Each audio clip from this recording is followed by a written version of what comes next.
Hey guys, it's Barbie with two friends in the Bible coming to you today, August 31st, 2022, and it is a Wednesday. And I give you this date so if down the road you happen to be listening to it, you'll know when I actually recorded it. Not a whole lot to give you right now. I'm going to give you what I do have. I had planned on getting on earlier, but I had my brain and skull MRI this morning. And then I had Bible study at church. And so haven't been home that long. So I'm running a little late. So I'm just going to start real quick and I'll give you what I know. Let's see. So Israel is striking in Syria again. And they're striking the Aleppos, which is a part of Syria's military and the surrounding area.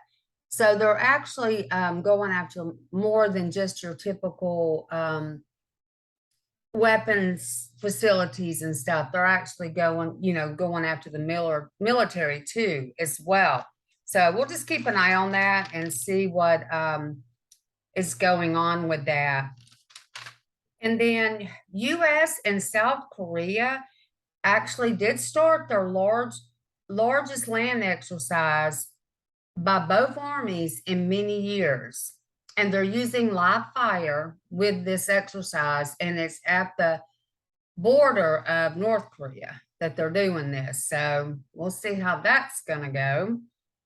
Rocket Man, he's not gonna like that. Okay, Mikhail Gorbachev, he actually passed away yesterday at the age of 91. I'm assuming old age. I didn't really see the cause of death, but I'm assuming old age.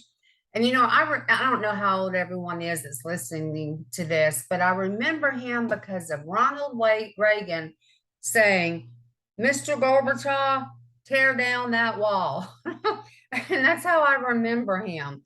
Probably one of the better ones that Russia's had and ever. But yeah, rest in peace to Mr. Gorbachev. India is now planning to conduct joint military exercises with Russia. So Russia's working with Iran, China, Venezuela. Now they're going to be working with India. I don't know why India kind of surprised me. I guess because you don't really see a whole lot with India. But everyone else is fighting, all the other children are fighting, so why not? But that's what we're hearing right now, and I don't know when, or if they're doing it now, but they are going to be conducting joint exercises. So Iran's Revolutionary Guard in the Mediterranean Peninsula was actually caught trying to tow an unmanned U.S. military vessel. And after 4 hours, because of course, United States went out to confront them. I think they sent a helicopter from Bahrain. And after about 4 hours, they finally left and released the vessel. My question is, why is there a unmanned U.S. vessel just sitting there? I don't know. Didn't get that information. If y'all know, let me know. But I did not get that information. But yeah, you kind of have to ask yourself, why is that just sitting there? Who knows? But I'll see if I can find out. Iraq is still having a lot of issues. I reported on Monday about the government and the Sadir guy that won, and then he turned around and withdrew from politics and dissolved his entire political party. He was real big on going against Iran and involving themselves in Iraq's politics. And so he won, everybody was happy, and then he just up and resigned, dissolved the party. his followers felt like there was an assassination attempt that was going to happen if he didn't, that maybe he was threatened. So they stormed their presidential home, and there's a lot of fighting going on in the streets. And honestly, if it doesn't stop really, really soon, they're saying there'll be a civil war in Iraq. And Iran actually closed their borders to them. So, well, again, we'll keep our eyes on that and see what's going on.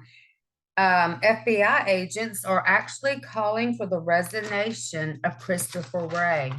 I guess they don't like what he's done with number 45 as far as the raid.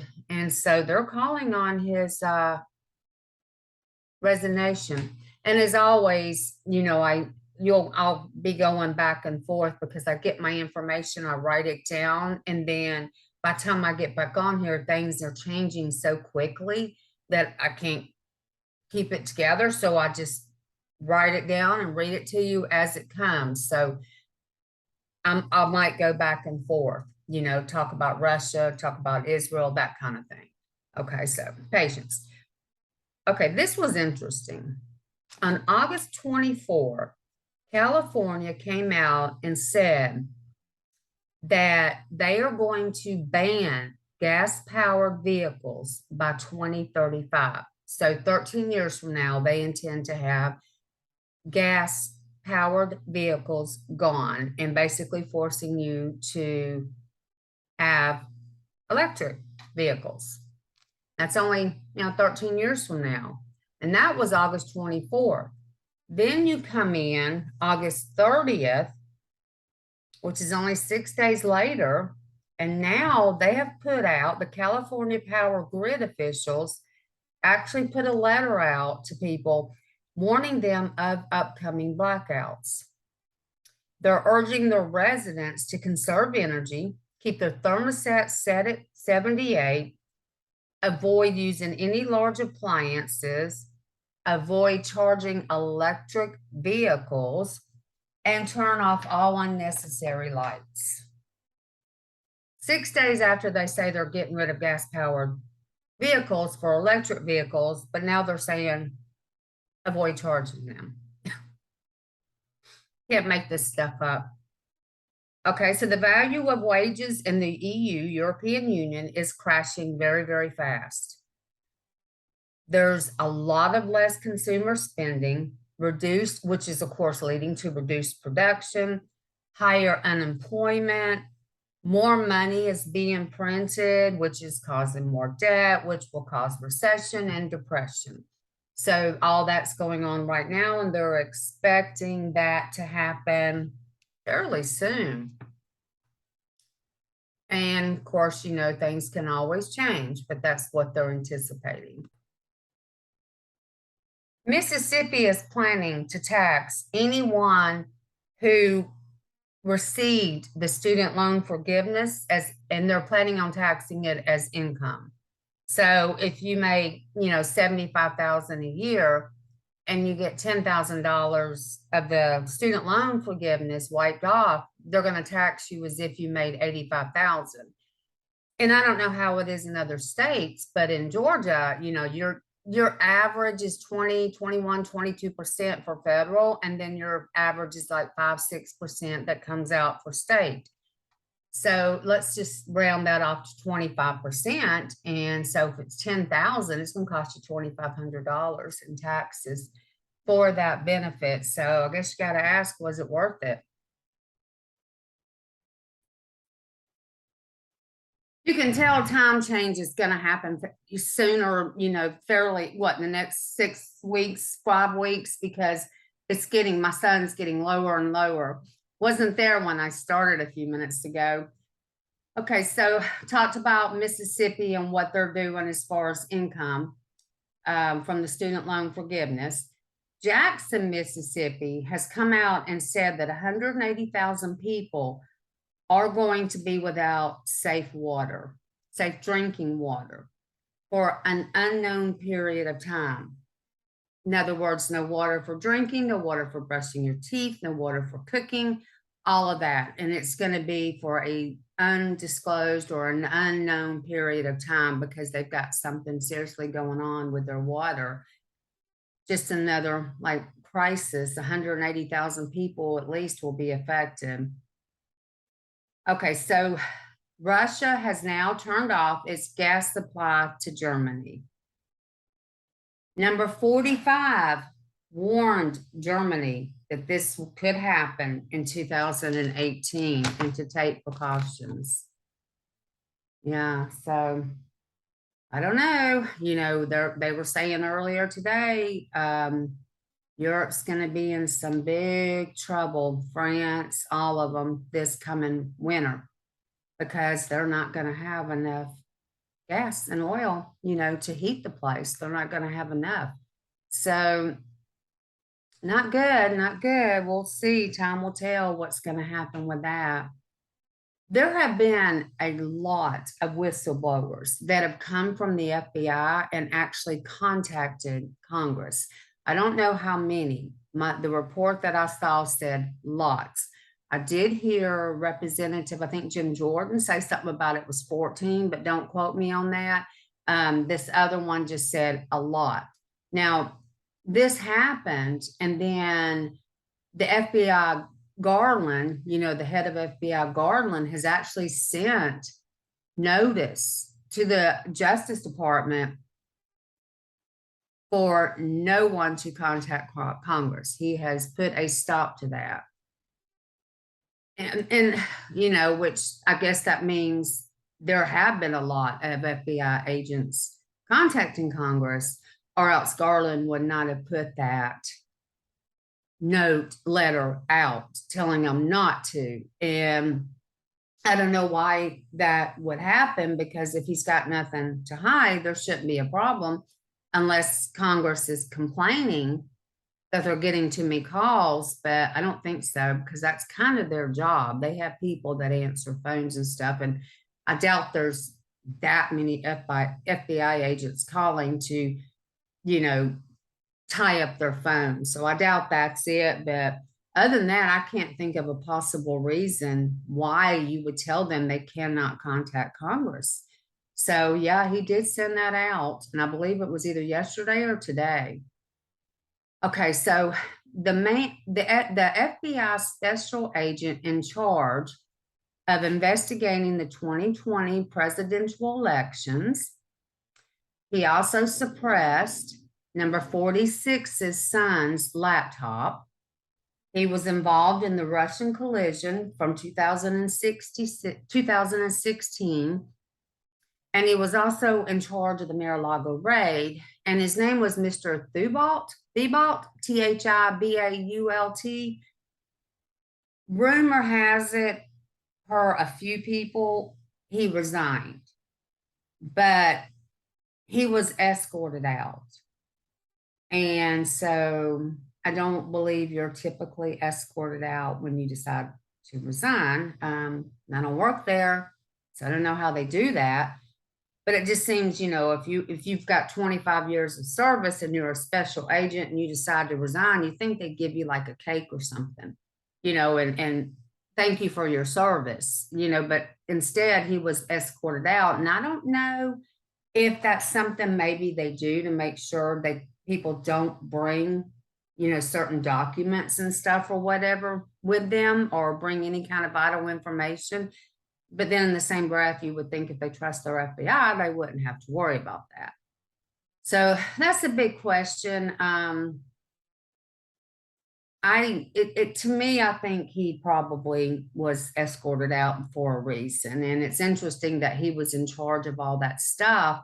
And then, you know, shortly after, what was it, 2-3 weeks ago, since Mar-a-Lago was raided, that now he is, and they just got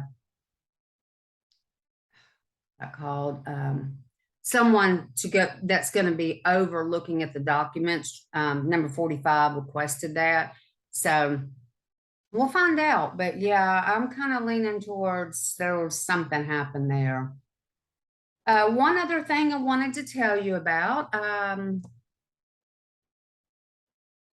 it is the last thing that I saw was that Israel is now attacking Damascus airport. And a lot of what there's just so much going on that if I was to actually sit here and report every single thing that was going on, we'd be on here 2 hours a day. So I'm gonna try to kind of just leave it, just do the most pertinent things that's going on, and kind of tell you about stuff like that. I'll tell you more as well, but I'm going to try to keep the videos a little shorter for you. But the last thing that I did hear before I got on here to record was that Israel is now attacking Damascus airport. And, I'm going to read you Isaiah 17:1. And if anyone has studied eschatology or the end times, or even Isaiah, you're going to know this verse, but not everyone will. So I'm just going to read it to you, and I'm going to read it. I'm not going to do King James because I'm going to do this for, for people who might not be as understanding of the word, so it's not as difficult. Let's see. We will read it from, let's just do the NIV. I know a lot of people don't like the NIV, and I'm not too crazy about it myself, but I'm going to read from the NIV. A prophecy against Damascus. See, Damascus will no longer be a city, but will become a heap of ruins. Now, this is from Isaiah 17:1, and he is a prophet, and he does prophesize a lot regarding end times. So that is him saying Damascus will be a ruinous heap. Now, we do have some people who will say, oh, Damascus has already been destroyed. Damascus has already this, that, and, Damascus has already been attacked.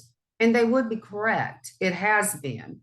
But it was not a ruinous heap or a heap of ruins. It wasn't that. There are still people living there, and it is still inhabitable. I mean, we wouldn't have an airport, if it wasn't.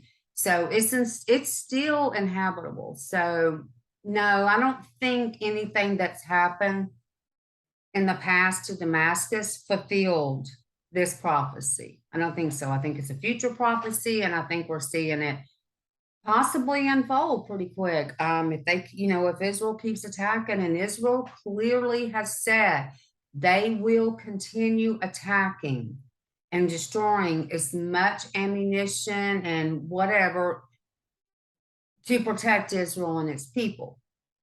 And I don't blame them. I mean, that's what they got to do, right? They have to. Iran's clearly said, we're going to kill you and we're going to knock you off the map. So, of course, they're going to do that. And, I would be doing the same thing if I was in charge of Israel. I'd be protecting them too. And I know they're going to attack big time Iran if that Iran nuke deal does indeed go through. And it's looking like it's going to. So we probably will see that fairly soon. But we also have Iran threatening now to go ahead and attack Israel. And as we've discussed before, you got the ring of terror surrounding Israel, the jihads, the Hezbollah, the Hamas, however you pronounce all that stuff.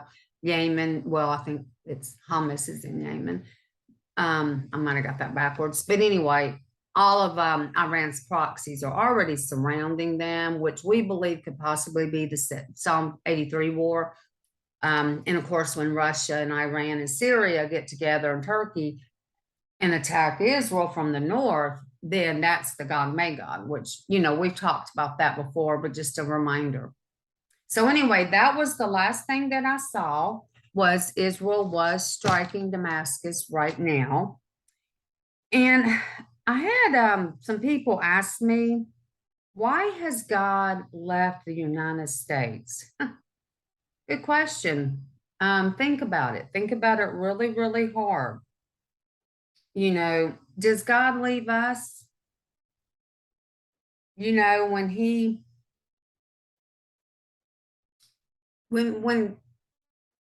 we walk away from God, he doesn't run and drag us back. He wants us to have free will. He wants us to have a relationship with him. because we choose to. But when we come back, he's going to be running to us. He's going to be like, yes, my people are back. My person's back. It's going to be super excited. Okay. And that is pretty much how it works with the United States. If we were to come back to him, he would come running to us. But unfortunately, we have kicked him out of our country. I mean, we have literally kicked him out of our country. And I don't know how people think that God is going to keep blessing us. We've turned our back on Israel. We've indeed turned our back on Israel. So we've turned, okay, so we turned the back on Israel, but we've turned our back on God. I mean, no, we don't want them in our schools anymore. We don't want them in, half the churches don't want them in there. We don't want them in our homes. We don't want them anywhere. So he's not going to keep, thank you. Thank you. He's not going to keep blessing us if we're turning our back on him. Why would he? So no, God hasn't turned his back on us. We've turned our back on him. And if we were to turn around and turn our back on God, turn back to God as a nation and don't throw Israel under the bus, yeah, he'll be back there and he will bless his nation again. But that's not happening. And honestly, doing the end time eschatology and studying, I'm not seeing it going to happen. I don't. I truthfully don't see it happening. I pray it does, and I could be wrong. I'm human. I'm not a theologian. I'm not a prophet. I'm not anything. I'm just a girl that likes to read her Bible with her friend and study it. So I could be completely wrong on that. And he, and the end times might not be this coming up fall or next fall, which personally, I mean, the way things are setting up, it's going to have to finish setting up really, really quick for it to be fall this year. I mean, there's still some more things that's going to have to happen, and that's going to have to happen pretty quick for it to be this fall. And we believe the fall because of the feast.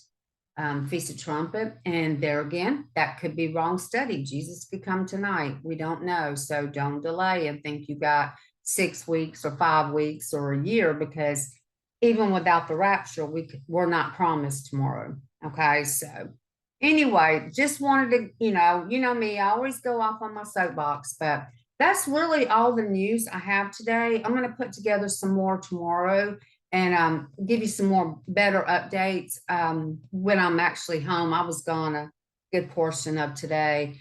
Okay, so, but I did want to leave you this. It's Isaiah 54:17. No weapon that is formed against thee shall prosper, and every tongue that shall rise against thee in judgment thou shalt condemn. This is the heritage of the servants of the Lord, and their righteousness is of me, saith the Lord. So, in other words, no weapon, if you're right with God and you're following him and you're,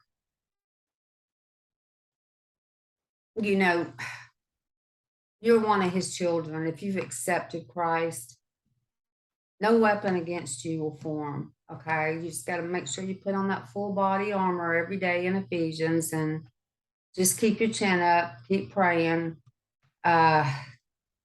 We could go through some much harder times. A lot of things that we've been not prophesying, but talking about have been things like power grid outages possibly this winter. Possibly. I don't get, God does not give me prophecy and come down here and tell me things. It's just, these are things that I study and I listen to a lot of people. And so big chance that won't happen. But then you see California already starting to talk about it, so maybe it will. I don't know, so take precautions, and if you don't need it, you don't need it. All right, guys, that's it. I am done. And I hope everyone has a great Wednesday, and I will see you Friday.